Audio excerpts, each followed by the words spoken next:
O que me chamou a atenção, e também não é pra gente ficar estupefato com isso não, é o aproveitamento de todos os lados, né, que houve assim que o fato aconteceu. Um fato policial grave e que acontece sempre, as investigações vão rolar ainda, mas tudo que é precipitado é perigoso, né? E aqui não dá pra falar nem de um lado nem de outro. Obviamente que houve um levante falando de atentado e um outro levante falando de farsa, e tudo que foi falado de maneira precipitada tornou menos relevante o que deveria ter sido dado o foco, que é investigar, tentar investigar com rapidez. Parece que as coisas estão andando na direção do que realmente aconteceu. E como tem sido comum, você falou aí de oportunismo, né? De cá, de lá, daqui, dali. E as teses oportunistas, como tem acontecido com muita frequência, furadas, bem furadas. Agora, não é nenhuma uma coisa simulada, teatral, né? Isso é uma versão vagabunda, irresponsável, porque pessoas correram risco ali. Então, uma versão babaca. E a outra de que queriam o quê? Um atentado? Matar o Tarcísio, né? Se tivesse sido isso, chegaríamos à conclusão que foi uma coisa muito mal organizada, né? Já que ele estava no terceiro andar de um prédio que não foi alvejado.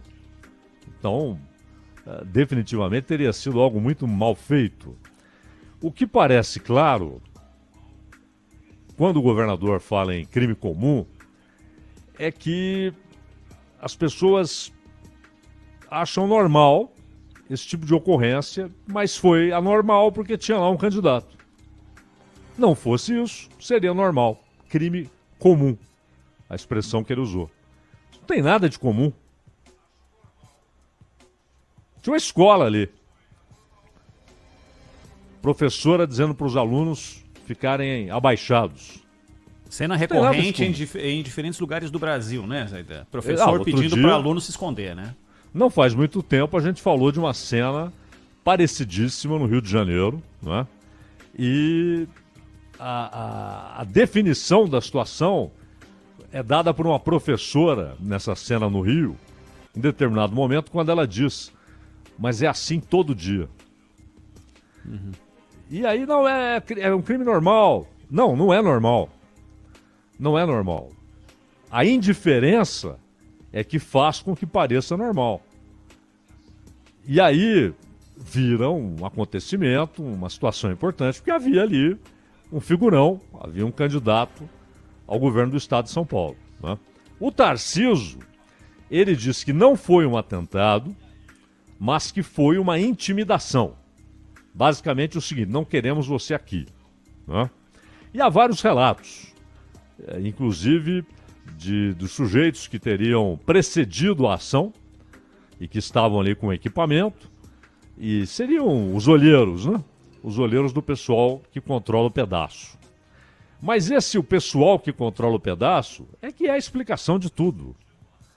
E aí é preciso olhar, essa é a segunda maior favela de São Paulo, o segundo maior complexo do gênero em São Paulo. É muito grande, no nariz do poder do governador de São Paulo, e quem está todos os dias, todas as horas, com essa perspectiva de acontecer algo parecido é quem mora ali. É gente que sai ali, nós conhecemos inclusive, conhecemos pessoas que moram ali e que saem para trabalhar, trabalham muito, gente que tem 2, 3 empregos, mas não consegue sair dali. É tudo muito caro. Gente muito próxima da gente, né, Zaidan? Muito próxima, vive ali, trabalha como um camelo, né? E vive cotidianamente com essa possibilidade. E aí alguém vira e fala: não, isso aí é normal. Não, não é normal porcaria nenhuma. Aí é um crime comum, mais ou menos assim. Não, crime comum não é nem no sentido de, não é um crime bárbaro, hediondo, não é? Crime comum é usado nessa categoria, de não ser um crime hediondo. mas é condenável e tem de ser combatido. Não pode ter a conotação de, é assim mesmo, lá é assim mesmo.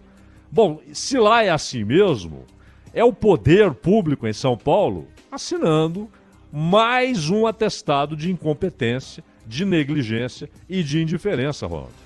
Zaidan, assim que aconteceu o fato e toda a imprensa estava focada nisso, claro, havia na manhã de segunda-feira a perspectiva de só se falar do debate e aí pintou essa informação nova que pareou ali o foco do noticiário.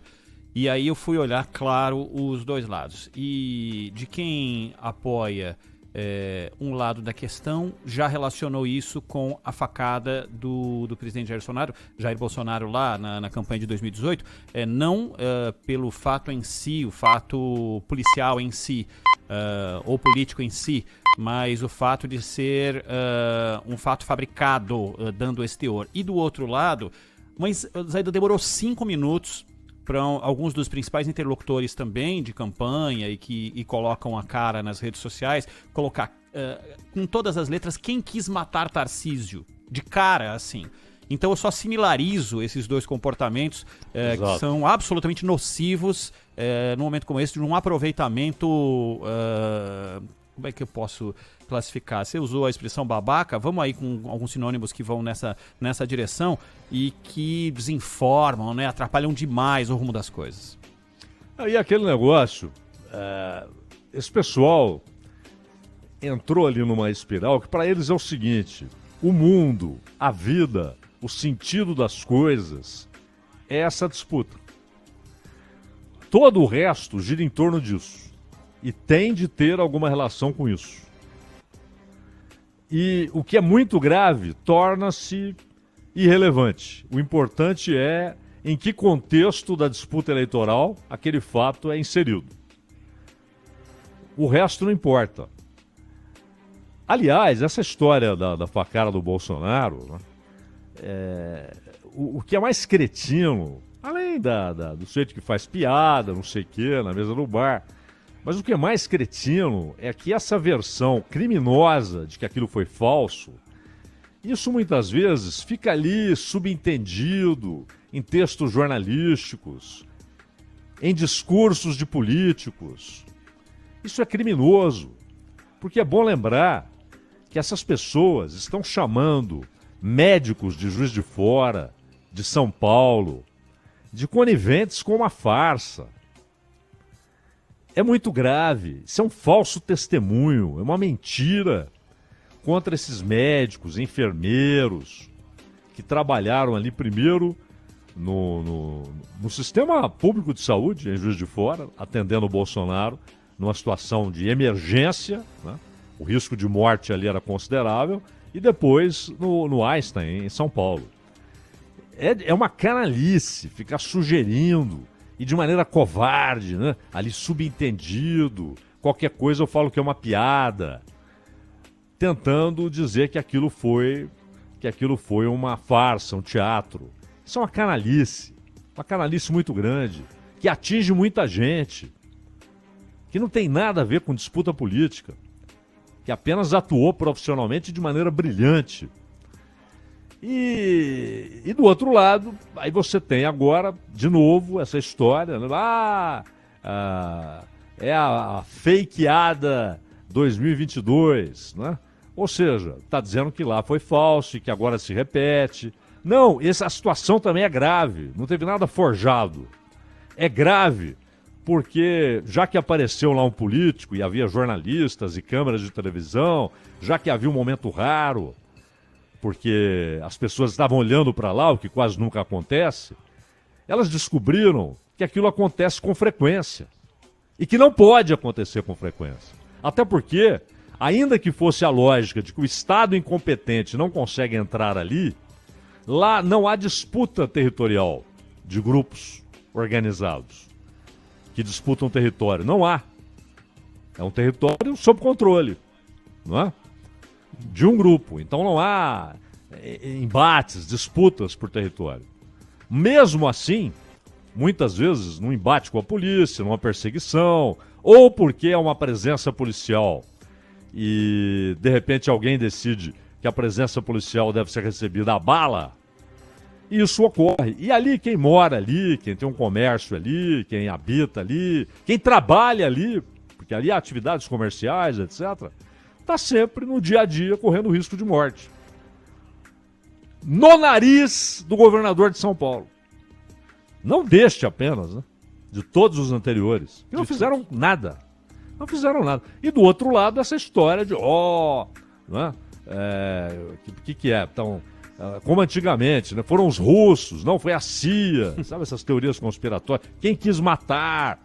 O grave aí é que isso acontece com frequência. E o Estado não faz coisa alguma.